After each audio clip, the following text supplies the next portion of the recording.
18 октября 1921 года была образована Крымская АССР, автономия в составе РСФСР.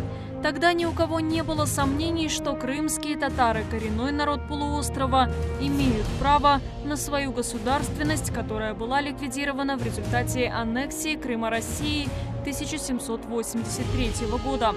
Создание автономии на территории Крыма было также ответом на политическую активность и деятельность первого Курултая крымско-татарского народа 1917 года. Государственность крымских татар. Крымская АССР. Беседа с кандидатом исторических наук Татьяной Быковой. Смотрите в пятницу 20 октября политическую историю с Гульнарой Бекировой в 22:15 на телеканале АТР.